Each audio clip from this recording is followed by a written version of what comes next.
Long before the empires of Europe ever dared to sail away from the safety of their coastlines, an entirely different kind of human expansion was unfolding on the other side of the planet. It is a story that defies the boundaries of logic, technology, and human endurance. It is the story of the settlement of Polynesia. To understand the sheer magnitude of what occurred, one must first understand the geography of the stage. The Pacific Ocean is the largest single feature on Earth. It covers more than 60 million square miles, an area larger than all of the planet's landmasses combined. It is a terrifying blue void that spans nearly half the globe. Yet, thousands of years ago, a group of ancient mariners looked out into this endless expanse of water and decided to walk away from the shore. They did not possess compasses. They had no brass astrolabes, no mechanical clocks, and no iron hulls. They had no maps, because no human being had ever gone where they were going. They stepped into double-hulled wooden canoes lashed together with coconut fiber, raised sails made of woven pandanus leaves, and intentionally sailed out into the largest body of water on Earth. For generations, Western historians looked at the map of Polynesia, a vast triangle stretching from Hawaii in the north to Easter Island in the southeast, to New Zealand in the southwest, and assumed the settlement of these isolated dots of land must have been an accident. They argued that fishermen must have been blown off course by storms, drifting helplessly across the water until they stumbled upon land by sheer luck. It was an assumption born of Eurocentric bias. The idea that a Stone Age culture could systematically navigate, chart, and colonize millions of square miles of open ocean seemed completely impossible. But the oral histories, the archaeological evidence, and modern maritime reconstruction have proven the critics completely wrong. The colonization of the Pacific was not a series of lucky accidents. It was one of the most highly organized, deliberate, and mind-bogglingly complex campaigns of exploration in human history. It was a systematic assault on the unknown, executed by master navigators who could read the universe like an open book. The people who undertook this journey were the descendants of a seafaring culture that moved out of Southeast Asia, pushing through New Guinea and into the Solomon Islands. But around 3,000 years ago, they hit the edge of the known world. Behind them lay interconnected island chains where land was always a few days' sail away. Ahead of them lay nothing but the great indigo void, thousands of miles of deep water, where a single navigational error meant a slow, agonizing death by dehydration under a merciless tropical sun. To cross this boundary, they had to invent an entirely new way of living, a new kind of vessel, and a completely revolutionary philosophy of navigation. They were not merely sailors, they were cosmic cartographers. When they pulled up their stone anchors and set their sights on the horizon, they knew they might never see their homes again. They were launching themselves into the deep ocean on a journey that can only be compared to modern space exploration, stepping into a fragile vessel to cross a silent, lethal vacuum in search of a new world. To achieve this monumental feat, the Polynesian Voyagers had to engineer a vessel capable of surviving the violent, unpredictable mechanics of the open ocean using only the materials provided by the islands. They could not use iron nails or bronze brackets, as metal did not exist in their world.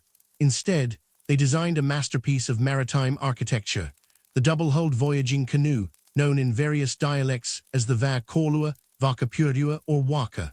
The core design consisted of two massive hulls, often carved from the trunks of sacred trees like the koya or tamanu.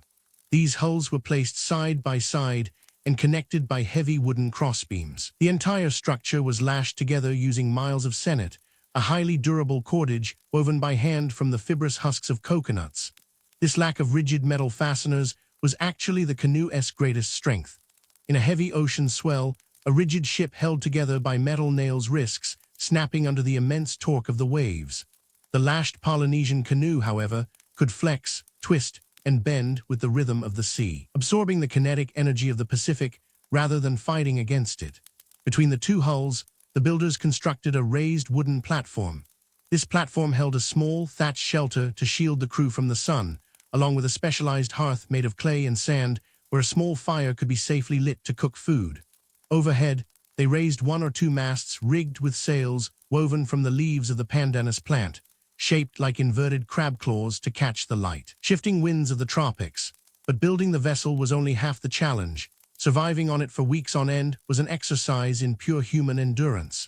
A voyaging canoe was a floating ecosystem, typically carrying anywhere from 20 to 60 people, alongside dogs, pigs, chickens, and the delicate root clippings of canoe plants like taro, breadfruit, and yams intended for the new home. Space was non-existent. Sailors slept directly on the hard wooden platform, exposed to the constant salt spray, sweeping rainstorms, and the blistering heat of the equator. Rations were strictly measured. The primary food sources were dried bananas, preserved breadfruit paste, and fermented taro, supplemented by whatever fish the crew could catch using hooks carved from bone or pearl shell. Fresh water was stored in long gourds or joints of hollow bamboo, carefully stacked in the hulls. If a voyage ran into a prolonged doldrum, a terrifying period where the wind died completely and the ocean turned into a mirror, the water would quickly turn foul, forcing the crew to survive on the liquid squeezed from raw fish or by trapping rain in their sails. Every person on board lived with the constant, crushing psychological weight of knowing that there was no margin for error. They were suspended over miles of deep ocean in a fragile wooden cage, entirely dependent on the sanity, endurance, and memory of a single individual, the master navigator. The master navigator, or wayfinder, occupied a position of immense spiritual and practical responsibility. To guide a canoe across thousands of miles of trackless ocean, they had to rely entirely on a complex system of non-instrument navigation known today as wayfinding.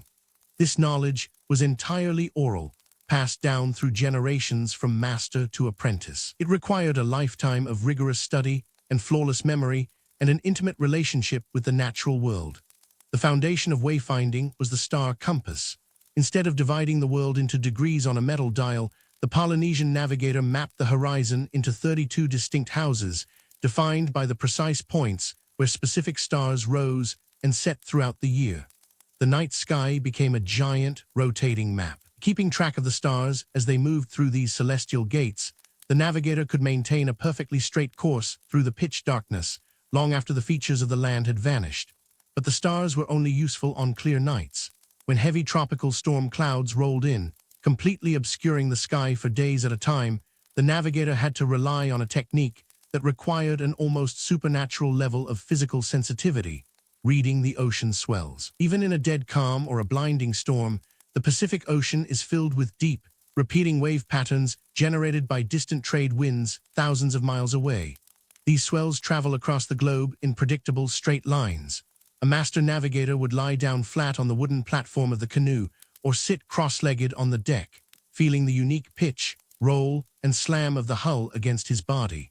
By interpreting the subtle vibrations of the water, he could determine exactly which way the currents were moving, allowing him to maintain an accurate course blindly through the fog and rain. To keep track of their position without maps or pencils, wayfinders used a highly sophisticated cognitive process called dead reckoning. The navigator had to maintain a constant, uninterrupted mental log of the journey. Every hour of the day, he had to calculate the speed of the canoe, the direction of the wind, the drift of the current, and the amount of time they had traveled. He could never truly sleep. A single hour of distraction or temporary memory lapse could throw the entire mental map out of alignment, causing the canoe to pass by an island completely unseen, dooming everyone on board to a slow death in the empty blue. As the voyage stretched into its second or third week, the primary challenge shifted from maintaining a straight course to a process known as expanding the island. Geographic reality of Polynesia is that the islands are incredibly tiny dots separated by thousands of miles of water. If a navigator aimed for a single island like Tahiti or Kauai, a deviation of just half a degree could cause the canoe to miss the land by 50 miles, leaving the crew stranded in the open sea. To overcome this, wayfinders did not look for the island itself. They looked for a massive, invisible net of ecological clues that surrounded the land, effectively expanding a 5-mile island into a 60-mile target. The most reliable indicators of nearby land were pelagic birds, specifically the white tern and the noddy. These birds do not sleep on the water. They fly out from the islands every morning to hunt for fish and return to the shore every evening to rest. A master navigator would watch the horizon intently at dawn and dusk. If he spotted a white tern at sunset, he didn't just see a bird, he saw a compass needle pointing directly toward land. By mapping the flight paths of these animals, the crew could determine the exact trajectory of an island that was still far below the horizon. At the same time, the navigator would constantly analyze the behavior of the sky and the clouds. The intense heat of the tropical sun causes moisture to rise rapidly from an island's landmass, forming stationary cumulus clouds that sit directly over the hidden terrain long after moving weather systems have passed. On bright days, the shallow turquoise water of an island's interior lagoon would reflect upward, casting a subtle pale green tint onto the white underside of these clouds. To the untrained eye, it was just vapor. To a Polynesian wayfinder, it was a giant beacon signaling a safe harbor. Even the architecture of the waves changed as land approached. When a massive ocean swell traveling across the Pacific struck the submerged base of an island, the energy would bounce backward, creating a unique, choppy pattern of cross swells and refracted waves. By reading these micro-disruptions in the water's texture, a navigator could literally feel the invisible presence of land mass long before the first coconut tree or mountain peak broke through the sea line. When these environmental signposts finally converged, the ultimate reward of the journey materialized on the horizon: the jagged green peaks of a new volcanic island or the low, white sand ring of a coral atoll. The sailors would guide their double-hulled canoe through the breaking surf of the outer reef, dropping their stone anchors into the calm, crystal-clear water of a virgin lagoon.